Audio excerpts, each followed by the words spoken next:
Bismillahirrahmanirrahim. Dear students, Assalamu alaikum. Baba Nadeem here. Dear students, today I am so excited about the lecture जो हमने पढ़ना है. मैंने उसके लिए मेहनत भी की है और इंशाल्लाह जब हम इस एक्ट को ख़त्म करेंगे तो आपकी वो फिंगर टिप्स पे होगा.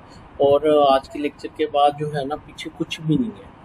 आज के लेक्चर के बाद इंशाल्लाह बाकी आप खुद भी पढ़ सकते हैं सारा.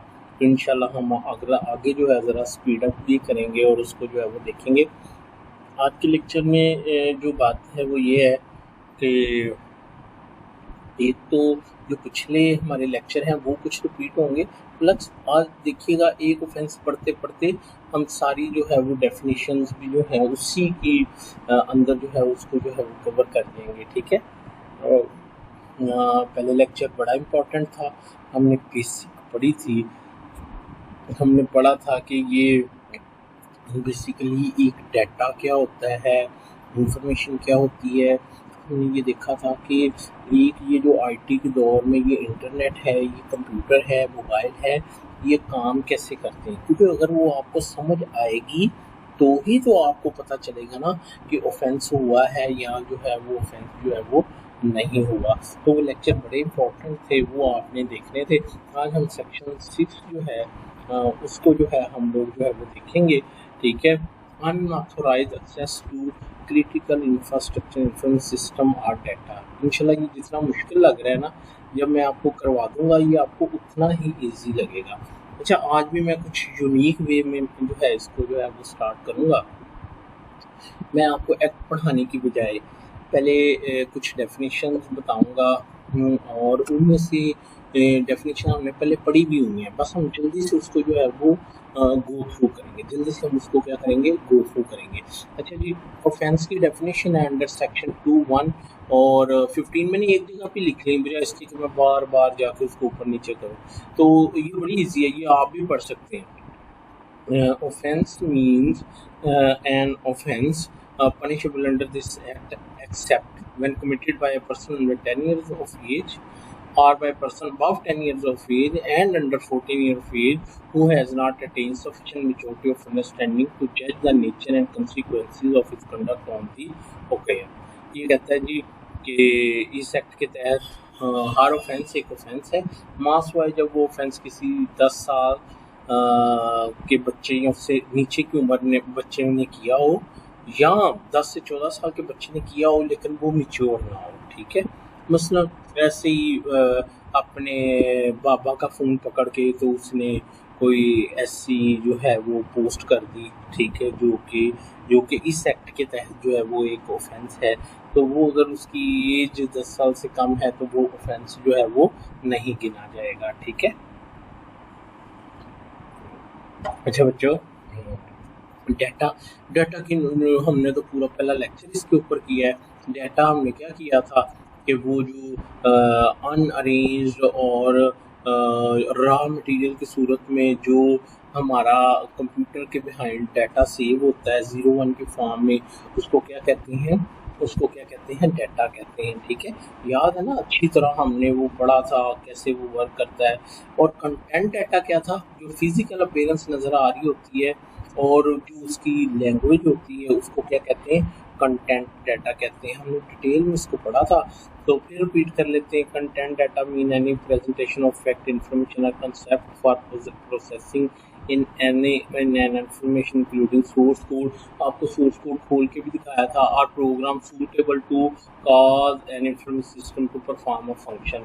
कि वो सोर्स कोड या प्रोग्राम जिसकी वजह से वो इंफॉर्मेशन सिस्टम जो है वो काम कर रहा होता है उसको क्या कहते हैं, कंटेंट डाटा. सिंपल सी बात है कि आपके डिवाइस में जितनी भी डाटा पड़ा है, ठीक है, जो नज़र आ रहा है या पीछे वो कंप्यूटर की लैंग्वेज में पड़ा है, वो कंटेंट डाटा है.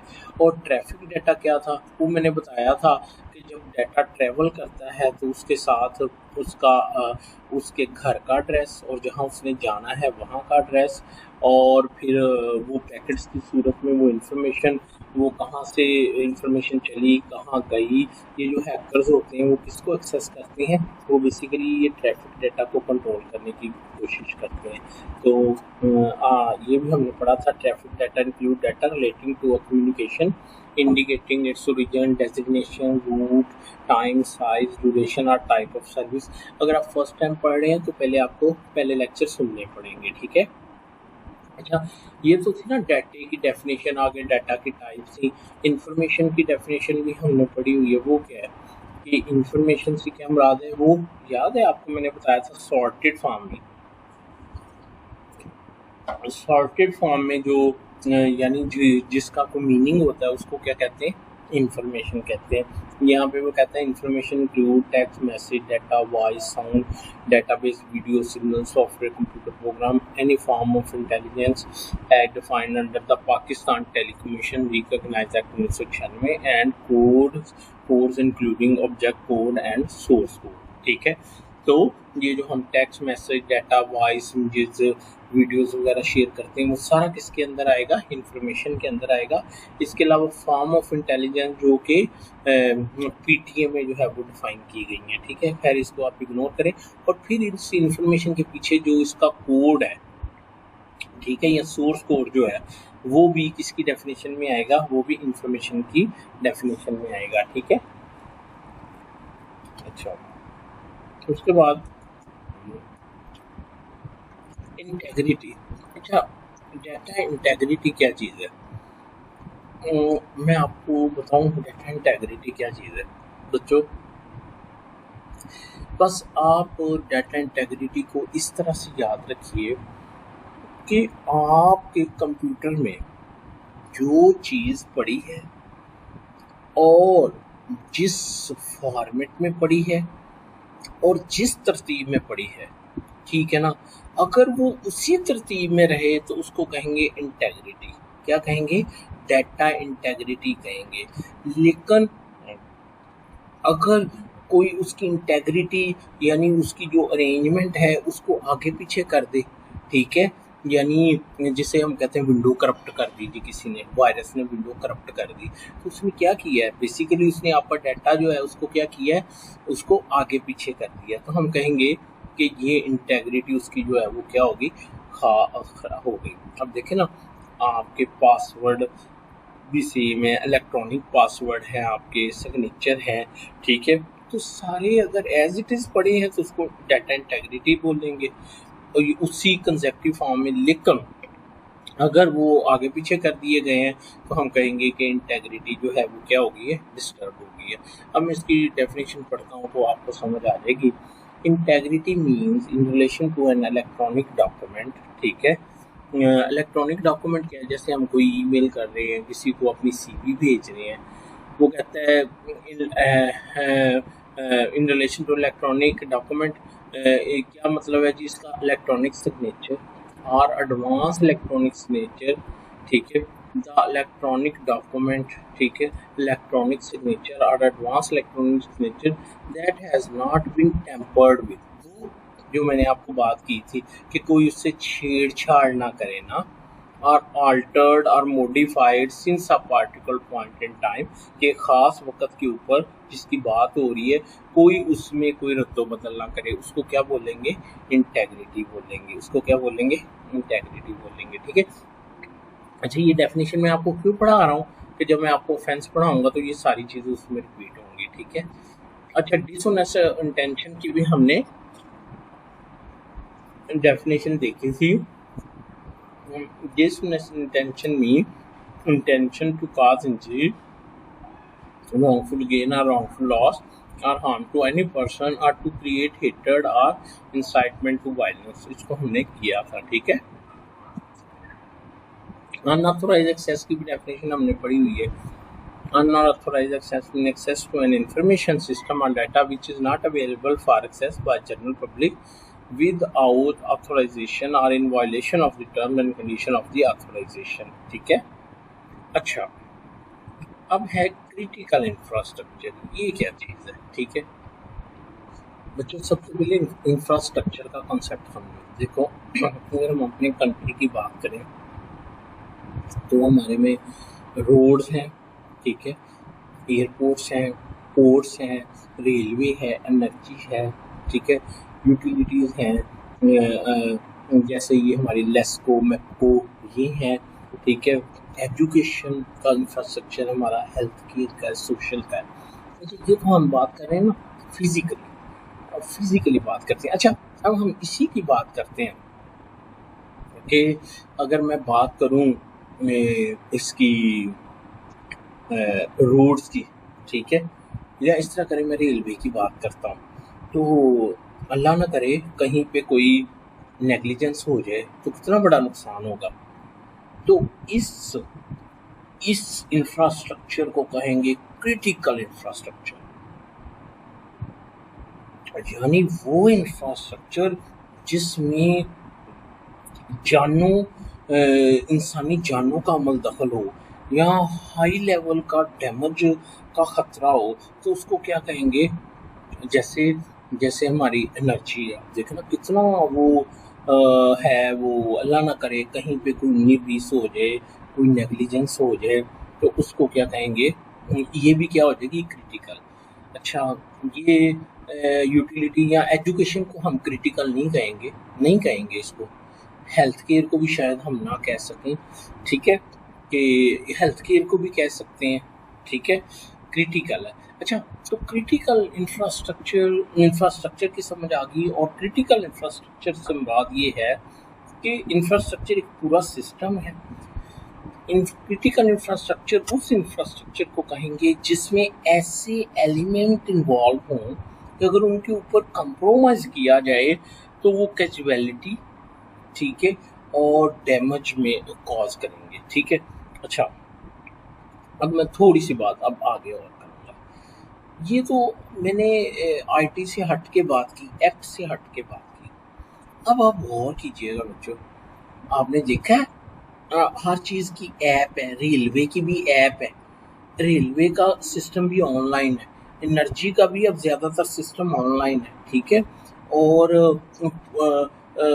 अब फ़र्ज़ करें इसी तरह ये सोशल जो है हमारा, ये सेलुलर सिस्टम जो है, ठीक है, तो जब यही इंफ्रास्ट्रक्चर ऑनलाइन हो जाएगा, आईटी से जुड़ जाएगा, तो हम इसको कहेंगे क्रिटिकल इंफ्रास्ट्रक्चर इंफॉर्मेशन सिस्टम। समझ आ गई मेरी बात की। यानी एक इंफ्रास्ट्रक्चर तो जो वो है ना, जो फिजिकली एग्जिस्ट कर रहा है, लेकिन जब उसमें इंटरनेट का या कंप्यूटर का अमल दखल हो जाएगा, तो फिर क्या है,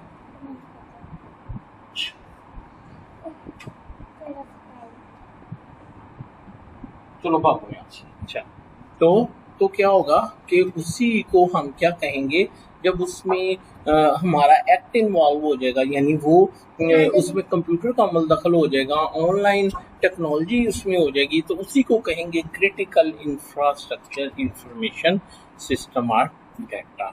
तो होप के बच्चों आपको बड़ी अच्छी तरह से समझ आ गई इंफ्रास्ट्रक्चर क्या है, क्रिटिकल इंफ्रास्ट्रक्चर क्या है, और क्रिटिकल इंफ्रास्ट्रक्चर इंफॉर्मेशन सिस्टम जो है वो क्या है, ठीक है। मसलन कि रोड जो है हमारा, रेलवे जो है वो एक हमारा क्रिटिकल इंफ्रास्ट्रक्चर है, और रेलवे को अगर ऑनलाइन या टेक्नोलॉजी के ज़रिए कंट्रोल किया जा रहा है तो उसको हम बोलेंगे क्रिटिकल इंफ्रास्ट्रक्चर इंफॉर्मेशन सिस्टम। क्यों? क्योंकि उसमें उसमें लोगों की जानों का मसला है, ठीक है। तो अब मैं आपको इसकी डेफिनेशन बताता हूँ। क्रिटिकल इंफ्रास्ट्रक्चर क्या है? Critical infrastructure mean critical elements of infrastructure, namely asset, facility, system, network और प्रोसेसेस टू लॉस और compromise of which could result in, ठीक है, कि उनका लॉस या उन पे कंप्रोमाइज अगर किया जाएगा उनके कंपोनेंट्स के ऊपर, उस इंफ्रास्ट्रक्चर के, तो क्या होगा, major detrimental impact on the availability, ठीक है, इंटेग्रिटी। वो इंटेग्रिटी की डेफिनेशन आपको पढ़ाई, जो चीज़ जो हसास मालूमात जैसे पढ़ी हैं वैसे ही पढ़ी रहें, लेकिन अगर उन पर कंप्रोमाइज़ किया जाए तो वो किसको डिस्टर्ब करेगा, या किसके ज़ाया होने का यानी किसके तबाह होने का खर्चा होगा कि वो इंटेग्रिटी यानी वो चीज़ अपनी असल डाटा असल हालत में नहीं रहेगा। और delivery of essential services including दो सर्विसेज पोर integrity if compromise could result in significant loss of life or casualty taking into account significant economic or social impact। देखना आज हमारी अगर ये सेलुलर हमारी कंपनियां बैठ जाएं, ठीक है, मोबाइल वाली कंपनी हो जाए तो क्या होगा, मुल्क में एक अफरा तफरी मच जाएगी, मुल्क का नुकसान भी होगा। इसी तरह अगर फ़र्ज़ करें कि हमारा जो है वो डॉक्टरी का एक जो हमारा मेडिकल का शोबा है वहाँ पे अब क्या है कि एक नेटवर्क के ज़रिए काम हो रहा है, कम्युनिकेशन हो रही है, डॉक्टर्स एक कुछ दूसरे को हॉस्पिटल में बैठ के काम कर रहे हैं, लेकिन अगर वो सिस्टम ही गैप हो जाए, ठीक है, या वो बैठ जाए या कोई हैक कर ले तो फिर क्या होगा, नुकसान होगा, जानों का नुकसान होगा। कभी आप हॉस्पिटल में गए तो आप देखें ना, आपने वो कंप्यूटर के ज़रिए कम्युनिकेट कर रहे होते हैं तो उसको कहेंगे क्रिटिकल इंफ्रास्ट्रक्चर, ठीक है, जिसमें अच्छा फिर भी क्या significant impact on national security, national defence और other functioning of the state. फर्ज करो हमारा रेडार सिस्टम है, ठीक है, तो उसको कौन सा रेडार सिस्टम को हम क्या कहेंगे, या हमारा जो डिफेंस सिस्टम है उसको हम क्या कहेंगे, उसको हम कहेंगे क्रिटिकल इंफ्रास्ट्रक्चर। क्या कहेंगे, क्रिटिकल इंफ्रास्ट्रक्चर। अच्छा, अब क्रिटिकल इंफ्रास्ट्रक्चर इंफॉर्मेशन सिस्टम और डाटा किसे कहेंगे, क्रिटिकल इंफ्रास्ट्रक्चर इंफॉर्मेशन सिस्टम और data means an information system, program or data that supports or perform a function with respect to a critical infrastructure। वही कि वो IT का सिस्टम जो कि क्रिटिकल इंफ्रास्ट्रक्चर में काम कर रहा है उसकी क्रिटिकल इंफ्रास्ट्रक्चर इंफॉर्मेशन सिस्टम और डाटा कहेंगे। मसलन हमारे हॉस्पिटल्स एक क्रिटिकल इंफ्रास्ट्रक्चर है और वहाँ पे जो आईटी का काम हो रहा है वो क्रिटिकल इंफ्रास्ट्रक्चर इंफॉर्मेशन सिस्टम और डाटा कहलाएंगे। अब बच्चों ने इतनी जो की है ना डेफिनेशन पढ़ी हैं वो आपको ये पढ़ाने के लिए की है। Section 6 unauthorized access to critical infrastructure information system or data, whoever with dishonest intention gains unauthorized access to any critical infrastructure information system or data shall be punished with imprisonment which may extend to 3 years or with fine which may extend to 1 million rupees or both। बोलिए बच्चों, कोई है मुश्किल बात? अब concept आपका clear हो गया कि जो कोई भी क्रिटिकल इंफ्रास्ट्रक्चर इंफॉर्मेशन सिस्टम में अनऑथोराइजली जो है वो एंटर वन वे और दी अदर वे एंटर होने की कोशिश करेगा तो उसको वो एक ऑफेंस है जिसकी ये सजा है। बोलिए, कर लेंगे आप? अब अगला देखिएगा, जैसे हमने ऊपर पढ़ा था ना कि एक एक्सेस और फिर उसके बाद वहाँ से डाटा चोरी करना या आगे पीछे करना, तो इसी तरह इसमें है अनऑथोराइज्ड कॉपिंग और transmission of critical infrastructure data, तो इसकी भी वो पनिशमेंट है। ठीक है, तो जैसे ऊपर था ना पहले तीन थे unauthorized access to information system, फिर कॉपिंग डाटा और फिर इंटरफेरेंस थी। इसी तरह ये भी 6 unauthorized access to critical infrastructure, और दूसरा ये है कि वो क्रिटिकल इंफ्रास्ट्रक्चर का डाटा चुराना या उसको कॉपी पेस्ट करना, और तीसरा उसके साथ इंटरफेयर करना, ठीक है, यानी छेड़छाड़ करना, उसको आगे पीछे करना। तो ये हो गया क्या सेक्शन 6, 7, 8। तो बच्चों मेरा ख्याल है कि अगर आपने पिछला लेक्चर पढ़ा है तो आपके लिए आज का लेक्चर जो है वो बहुत आसान है। थोड़ा सा और कर लेते हैं। सेक्शन 9 है ग्लोरिफिकेशन ऑफ एन ऑफेंस। ठीक है, अच्छा बच्चों अब है ग्लोरिफिकेशन ऑफ एन ऑफेंस। तो इसमें एक डेफिनेशन हम पढ़ते हैं डिवाइस की। डिवाइस इंक्लूड फिजिकल डिवाइस और आर्टिकल। ठीक है, जैसे हमारा एक मोबाइल हो गया, ठीक है, वो हो गया, कंप्यूटर हो गया, लैपटॉप हो गया, ठीक है, ये सारे क्या हैं, नोटपैड हो गया, ठीक है, तो ये सारे क्या हो गए, फिजिकल डिवाइस हो गए। any electronic or virtual tool that is not in physical form। इसकी क्या मिसाल हो सकती है? जैसे कोई वीडियो गेम होगी, जैसे कोई हम एप्लीकेशन डाउनलोड कर लेते हैं, जैसे कोई फेसबुक है, ठीक है। तो बेसिकली वो एक डिवाइस ही है, लेकिन वो वर्चुअल है, नज़र नहीं आ रहा, ठीक है। तो उसको भी हम किसकी डेफिनेशन में लेंगे? डिवाइस की डेफिनेशन में, ठीक है। तीसरे नंबर पे डिवाइस में है अ पासवर्ड, एक्सेस कोड और सिमिलर डाटा इन इलेक्ट्रॉनिक और other form by which the whole और any part of an information system is capable of being accessed.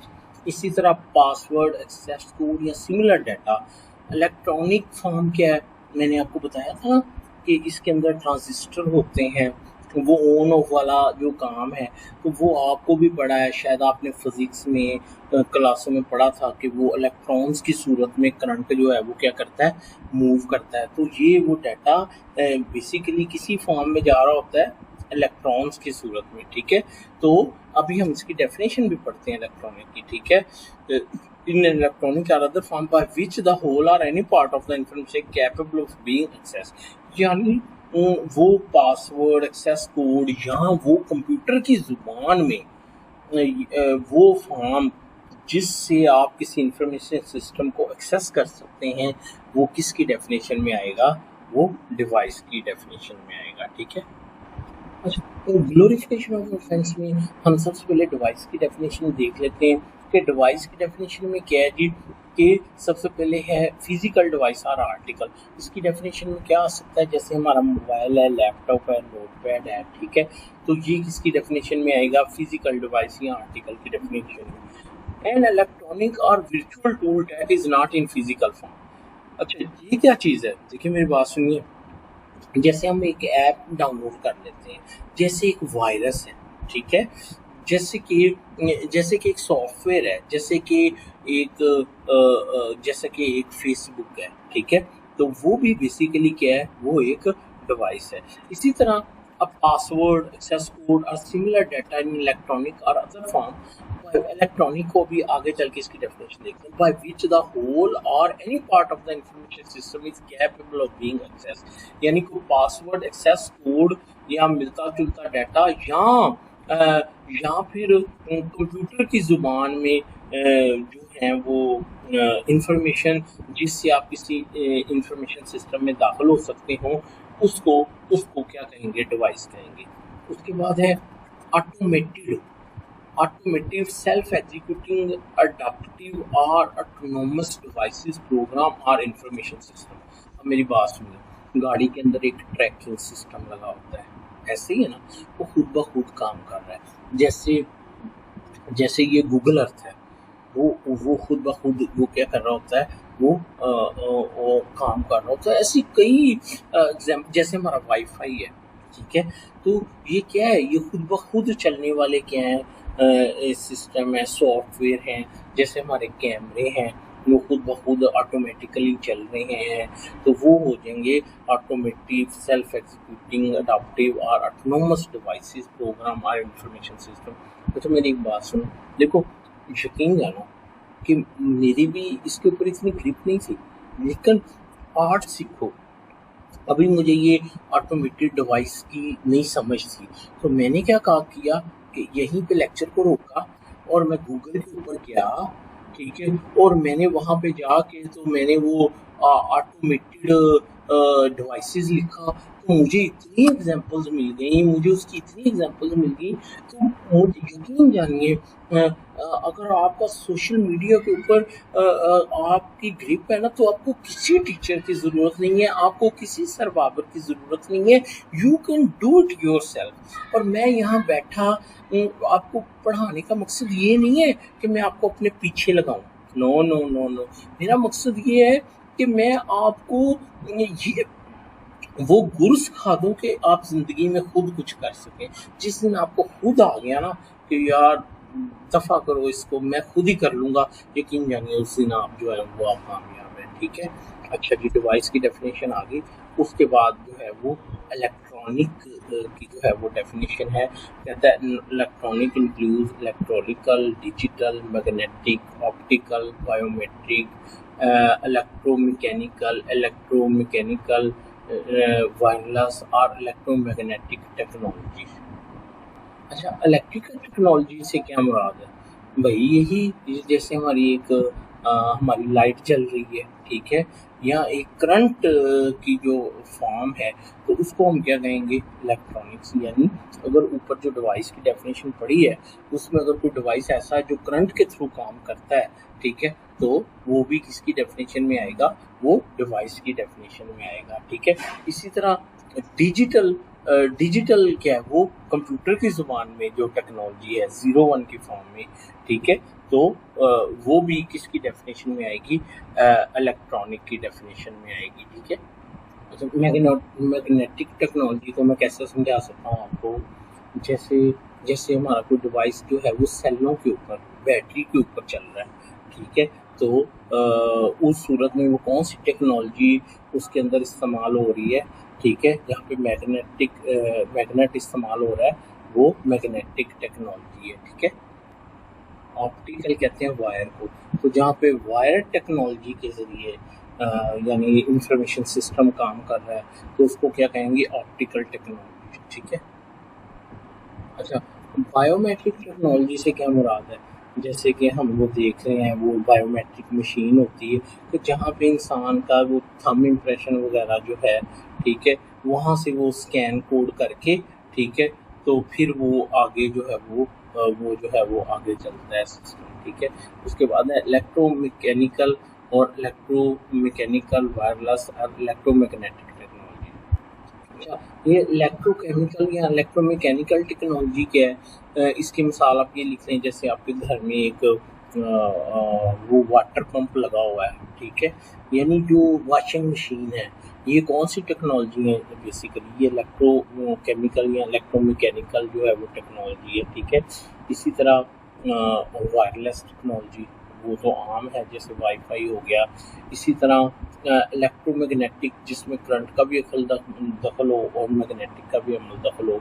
अगर आप इसके ऊपर गूगल पे जाके तो आप इंजिस सर्च करें इस टर्म्स के साथ, तो आपको इतनी डिवाइसेस मिल जाएंगे। मसलन इलेक्ट्रोमैग्नेटिक टेक्नोलॉजी को आपने समझना है ना, आप जाइए इधर लिखिए इलेक्ट्रो मैग्नेटिक पर लिखिए डिवाइसेस, तो वो आपके सामने इतने वो आ जाएंगे। जैसे ये फ़ैन हो गया, ठीक है, ये कौन सी टेक्नोलॉजी चल रही है? जैसे ये जो लैपटॉप हमारा काम कर रहा है, ठीक है, जिसके अंदर वो वायर होती है, मोटर वाला सिस्टम होता है, तो उसको कहते हैं इलेक्ट्रोमैग्नेटिक। तो थोड़ा सा आप सर्च करेंगे तो आपका कॉन्सेप्ट जो है वो पहले से जो है वो ज़्यादा क्लियर हो जाएगा। तो ये डेफिनेशन होगी इसकी इलेक्ट्रॉनिक की। अब आप आए, हम चलते हैं अपने असल उसके तरफ। whoever prepares, जो तैयार करता है, और डिज़ेमिनेट का क्या मतलब है? तशहीर करना, फैलाना information through any information system की डेफिनेशन हमने पढ़ी है, ठीक है। और डिवाइस, अब डिवाइस की डेफिनेशन मैं डिटेल में आपको पढ़ा के आया हूँ, उसमें मोबाइल सब कुछ आ गया, उसमें सॉफ्टवेयर भी आ गए, सब कुछ आ गया।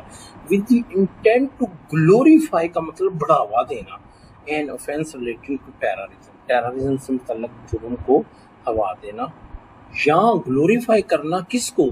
एनी पर्सन कन्विक्टेड, जिसको सजा हो चुकी हो of a crime related terrorism में, जिसको सजा हो चुकी हो। या ग्लोरीफाई करना किसको? एक्टिविटीज ऑफ प्रोस्क्राइब्ड ऑर्गेनाइजेशन, कालअदम तंजीम की एक्टिविटीज को की तशहीर करना। या ग्लोरीफाई करना किसको? इंडिविजुअल्स को, या उन लोगों को जो के कलअदम है या जिन पे बैन है।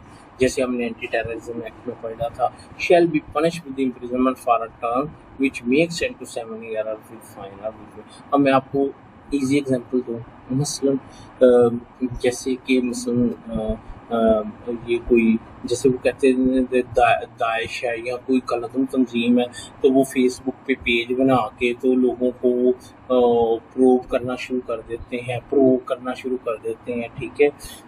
तो अब वो अगर वो कलदम है या हमारे मुल्क की कोई कलदम तंजीम है, तो वो अगर लोगों के इस तरह का कोई एक्ट करते हैं या कोई ऐसा शख्स जिसको सजा होगी है टेररिज्म में, ठीक है, तो वो उसको हीरो बना के पेश करना शुरू कर देते हैं उसके ऊपर, किसके ऊपर, नेट के ऊपर, ठीक है। तो ये सारी चीज़ें किस में आएंगी? ग्लोरिफिकेशन ऑफ एन ऑफेंस, यानी टेररिज्म के ऑफेंस को इलेक्ट्रॉनिक मीडिया या इंफॉर्मेशन सिस्टम के ज़रिए फैलाना भी एक ऑफेंस है अंडर सेक्शन 9। तो होप कि आपको मेरी बात की समझ आ गई। एक्सप्लेनेशन है, कहता for the purpose of this section glorification include depiction of any form of praise or celebration in a desirable manner। कह रहा है कि ज़रूरी नहीं है कि खुले अल्फाज में किसी की तशहीर की जाए, मसलन किसी कलदम तंजीम का झंडा ही लगा दिया जाता है, फ़र्ज़ करें, तो मकसद क्या है कि किसी को कोई पैगाम देना, ठीक है। अच्छा, उसके बाद सेक्शन 10 है cyber terrorism. Whoever commits or threaten to commit any of the offence under section 6, 7, 8, 9 जो हमने ऊपर पढ़ा है, where the commission or threat is with intent, यानी ऊपर वाले ऑफेंसेस में जब ये वाली चीज़ शामिल हो जाएगी ना, question, imitation, create a sense of fear, panic और इनसिक्योरिटी इन द गवर्नमेंट और द पब्लिक और सेक्शन ऑफ पब्लिक और कम्युनिटी और sector, create a sense of fear and insecurity in society, यानी ऊपर वाले ऑफेंस किए जाएं और उनका मकसद क्या हो कि लोगों में जो है वो खौफ और हरास जो है वो फैलाया जाए, ठीक है। तो बड़ा इजी है, आप इसको पढ़िएगा।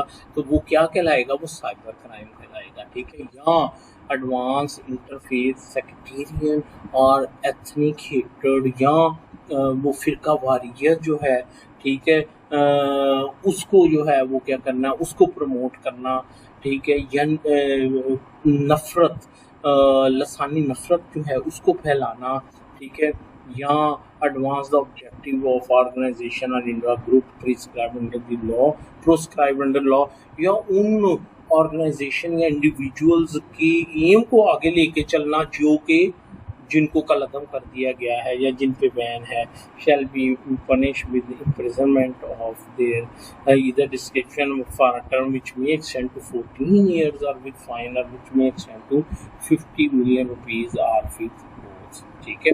अब अल्लाह माफ़ करे, मेरे पास एक ऐसा केस था कि उसने क्या किया था कि किसी हमारे सहाबी के बारे में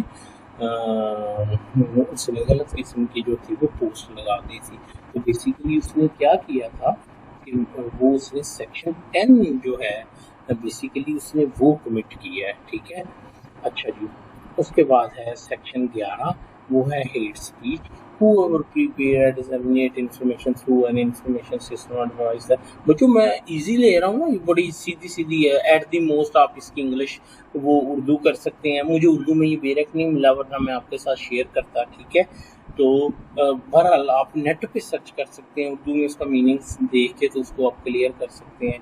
Whoever prepare or disseminate information through an information system that advances are likely to advance interfaith, sectarian or racial hatred shall be punished with imprisonment। या कोई ऐसी स्पीच करता है इसके ऊपर इंफॉर्मेशन सिस्टम के थ्रू, किसी डिवाइस के थ्रू, जिसका मकसद क्या है वो नफ़रत फैलाना है, तो वो भी एक ऑफेंस है और उसकी सज़ा क्या है, 7 years। सेक्शन 12 है recruitment, funding and planning of terrorism. Whoever prepares or disseminates information through any device that invite or motivate to fund or recruits people for terrorism or plan for terrorism shall be punished। यानी वो जो internet के through क्या करते हैं, लोगों से fund इकट्ठा करते हैं या लोगों को भर्ती करते हैं टेररिज्म के लिए या मनसूबाबंदी करते हैं, जैसे वो दाइश की मैं बात कर रहा था, तो उसकी सज़ा जो है वो 7 year है। तो आई थिंक कि आज इतना ही काफ़ी है। प्लीज़ कमेंट ज़रूर कीजिएगा, मुझे अपनी दुआओं में ज़रूर याद रखिएगा। Thank you so much. अल्लाह हाफ़िज़।